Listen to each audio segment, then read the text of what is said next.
Cold স্টোরেজের ভেতর থেকে কিভাবে আলু বাইরে বের করা হয় ও শেডে ড্রাই করা হয় তা দেখা পুরসরাত কোঅপারেটিভ কোল্ড স্টোরেজ চাম্পাডাঙ্গা প্রথম এবছরে কোল্ড স্টোর থেকে আলু নিকাশি হচ্ছে।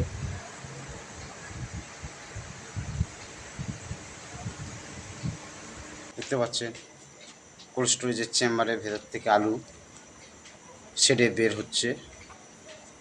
আমারও আজ 29 প্যাকেট আলু বেরিয়েছে।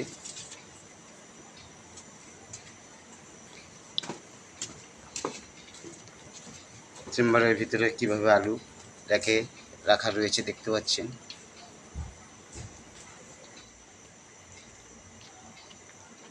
দেখতে পাচ্ছেন স্টোরের ভেতর খাঁচার মধ্যে কিভাবে আলু র্যাকে সাজানো আছে, সেখান থেকেই বাইরে আলু বের করে নিয়ে আসছে লেবাররা।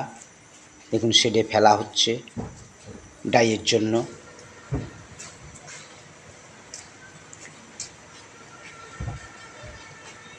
আলু পাতায়ের কাজ চলছে শেডে।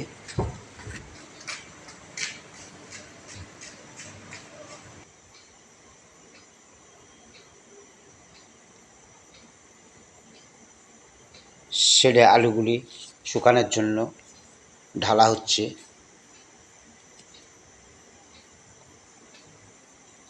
এরপর আলুগুলি বাছাই বা শটিং করে উপযুক্ত করা হবে। এখন দেখতে পাচ্ছেন এই আলুগুলি আমার, আজকে এই আলুগুলি বেরিয়েছে। আলুর মান কেমন আছে তা হাতে করে নিয়ে দেখছি। না, কোয়ালিটি ঠিকই আছে।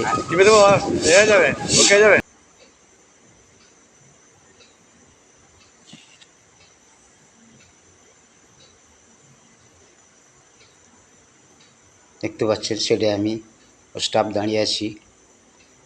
এই কোল্ড স্টোরেজের দুটি চেম্বার, তাই অপর একটি চেম্বার থেকে এখানে আলু বেরিয়েছে। এই শেডেও আলু ঢালা পাতায়ের কাজ চলছে। শেডের মধ্যে আমি দাঁড়িয়ে আছি। আলুগুলি বাছাই শটিংয়ের পর প্যাকেটে ভরা হচ্ছে, ওজন করা হবে, 50 কেজি করে প্রস্তুত করা হবে, তারপর বিক্রয়ের জন্য বাইরে যাবে।